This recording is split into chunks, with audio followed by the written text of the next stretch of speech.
Classical लबो लहजे के मारूफ गजलगो शायर हक कानपुरी का इंतकाल हो गया है।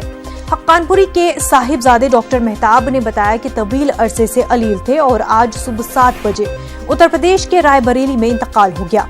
उनकी उम्र तकरीबन 80 बरस थी। डॉक्टर मेहताब ने मजीद बताया कि बाद मगरिब मस्जिद डबल फाटक में नमाज जनाजा होगी और मकामी कब्रिस्तान में आखिरी रस्मात अदा की जाएंगी। वाज़ेह है कि हक कानपुरी का गजलों का मजमुआ, जुम्बिशे लफ्ज और नातिया कलाम का मजमुआ ततहीर की खुशबू मंजर आम पर आ चुका है।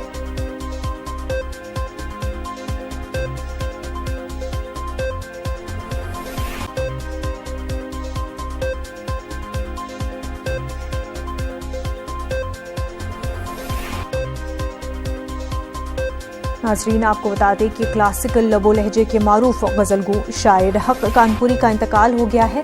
हक कानपुरी के साहिबजादे डॉक्टर मेहताब ने बताया कि तवील अरसे से हक कानपुरी अलील थे और आज सुबह 7 बजे उत्तर प्रदेश के रायबरेली में उनका इंतकाल हो गया है।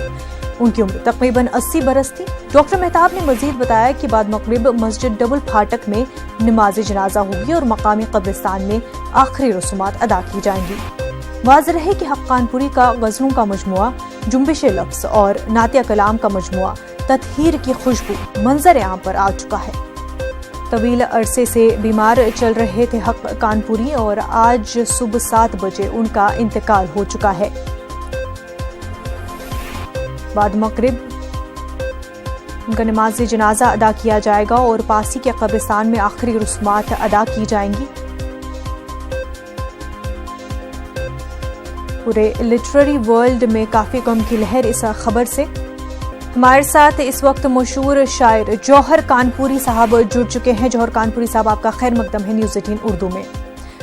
हक कानपुरी का इंतकाल हो चुका है सुबह 7 बजे और अब ये खबर आ रही है, कितना बड़ा नुकसान लिटरेरी वर्ल्ड के लिए अगर समझा जाए इसको? बिल्कुल सही फरमाया आपने। हक कानपुरी साहब का इंतकाल उर्दू अदब के लिए, उर्दू शायरी के लिए, उर्दू दुनिया के लिए वो नुकसान है जिसे कभी पूरा नहीं किया जा सकता। बिल्कुल। तकरीबन 50-55 साल से हक कानपुरी उर्दू शायरी से जुड़े रहे, उर्दू मुशायरों के बेताज बादशाह रहे जी।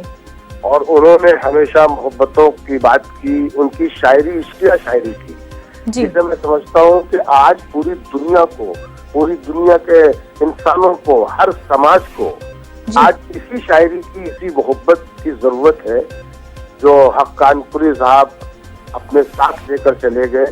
आज बहुत जरूरत थी उनकी जी। लेकिन अफसोस कि अल्लाह की मर्जी के आगे कुछ नहीं चल सकता। बहरहाल बहुत बड़ा नुकसान हुआ है हमारा। जी बिल्कुल बिल्कुल। जौहर साहब, आपसे जानना चाहेंगे कि हक कानपुरी का क्या कुछ कंट्रीब्यूशन रहा है उर्दू लिटरेचर में और किस तरह से आप उसको हमें समझाना चाहेंगे, क्योंकि हम जानना चाहते हैं कि आज के वक्त में कितनी ज़रूरत है उस तरह के लिटरेचर की। मैंने अर्ज किया ना, बहुत ज़रूरत है क्योंकि देखिए आज दुनिया जिस दौर से गुजर रही है उसमें ज्यादा से ज्यादा मोहब्बतों की जरूरत है जी। मोहब्बतें आम करने की जरूरत है और हक कानपुरी साहब की शायरी पूरी शायरी मोहब्बतों की शायरी थी जी। उन्होंने हमेशा प्यार की बात करी, मोहब्बत की बात करी और उसी शायरी को आम किया, लोगों तक मोहब्बत का पैगाम पहुंचाया। तो आज जो नुकसान हुआ है वो ये हुआ है कि वो शायरी आज के दौर में बहुत कम हमें सुनने को मिल रही है। जो गजल की शायरी की शायरी होती थी, है ना, वो शायरी आज मर चुकी है।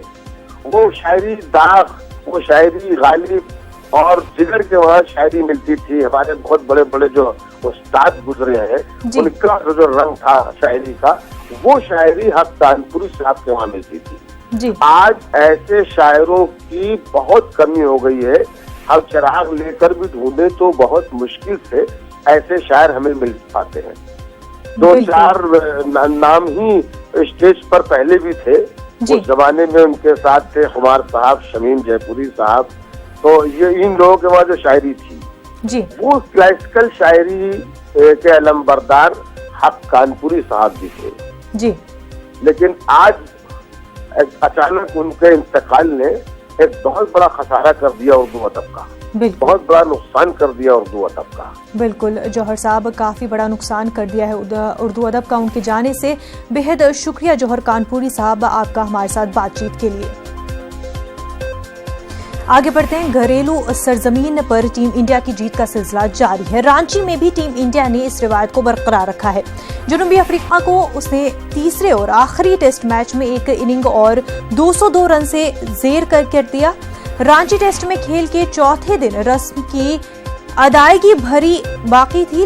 कल के 132 रन के मजमूई स्कोर में मेहमान टीम आज एक ही रन जोड़ सकी और उसके आखिरी के 2 बल्लेबाज आउट हो गए। जनूबी अफ्रीका को पहली बार टीम इंडिया ने व्हाइट वॉश किया है। घरेलू सरजमीन पर टीम इंडिया की ये मुसलसल 11वीं टेस्ट सीरीज जीत है।